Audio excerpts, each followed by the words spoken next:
আমন্ত্রণ গড়লেন এই ঝুমকি আর উত্তর আমেরিকা বাংলা ভিশন সংবাদে। আপনাদের সাথে আছি নাদিরা আশরাফ। রাজনৈতিক সহিংসতা বন্ধ করে সবাইকে এক হয়ে কাজ করার আহ্বান জানিয়েছেন মার্কিন প্রেসিডেন্ট জো বাইডেন। বলেছেন, রাজনীতিতে একে অপরের সঙ্গে দ্বিমত পোষণ করতে পারি, কিন্তু কেউ কারোর শত্রু নয়। রবিবার যুক্তরাষ্ট্রের স্থানীয় সময় সন্ধ্যায় ওয়াশিংটনের ওভাল অফিস থেকে জাতির উদ্দেশ্যে দেয়া ভাষণে এসব কথা বলেন বাইডেন।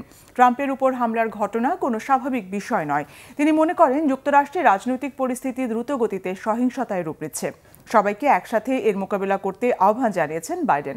তিনি বলেন, যুক্তরাষ্ট্রে কেউ কারো শত্রু নয়, সবাই প্রতিবেশী, বন্ধু, সহকর্মী। সবচেয়ে বড় পরিচয় হচ্ছে আমরা আমেরিকান। ট্রাম্পের উপর হামলার ঘটনায় তদন্ত চলছে এবং দ্রুত হামলার উদ্দেশ্য সম্পর্কে জানা যাবে বলেও আশ্বস্ত করেছেন মার্কিন প্রেসিডেন্ট।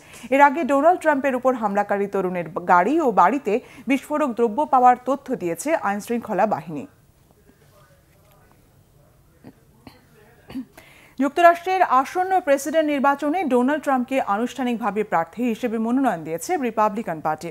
এদিকে ট্রাম্পের বিরুদ্ধে সরকারের গোপন নথি সরানোর অভিযোগে করা মামলাও খারিজ করে দিয়েছে আদালত।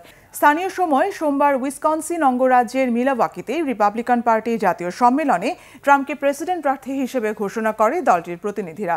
রিপাবলিকান পার্টির 2387 জন প্রতিনিধি তার প্রতি সমর্থন জানিয়েছেন।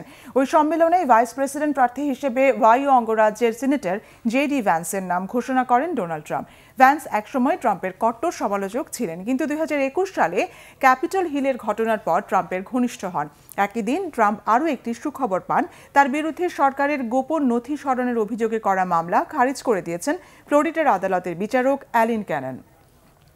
বাংলাদেশের সরকারি চাকরিতে কোটা সংস্কারের দাবিতে আন্দোলনকারী সাধারণ শিক্ষার্থীদের উপর হামলার নিন্দা জানিয়েছে যুক্তরাষ্ট্র। একই সঙ্গে চলতি আন্দোলন নিয়ে বাংলাদেশে কি ঘটছে তা পর্যবেক্ষণ করা হচ্ছে বলেও সতর্ক করা হয়েছে। মার্কিন পররাষ্ট্র দপ্তরের নিয়মিত ব্রিফিংয়ে এসব কথা বলেন মুখপাত্র ম্যাথিউ মিলার। ঢাকাসহ বিভিন্ন জায়গায় ব্যাপকভাবে ছড়িয়ে পড়া শিক্ষার্থীদের বিক্ষোভের বিষয়ে যুক্তরাষ্ট্র অবগত আছে বলে জানান তিনি।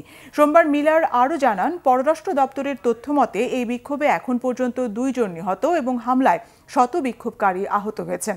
তিনি মনে করিয়ে দেন, মত প্রকাশ এবং শান্তিপূর্ণ সমাবেশের স্বাধীনতা যে কোনো বিকাশমান গণতন্ত্রের প্রয়োজনীয় ভিত্তি। শান্তিপূর্ণ বিক্ষোভের বিরুদ্ধে যে কোনো ধরনের সহিংসতার নিন্দা জানান তিনি। আন্দোলনে ক্ষতিগ্রস্তদের প্রতি সমবেদনা প্রকাশ করেছে মার্কিন পররাষ্ট্র দপ্তর।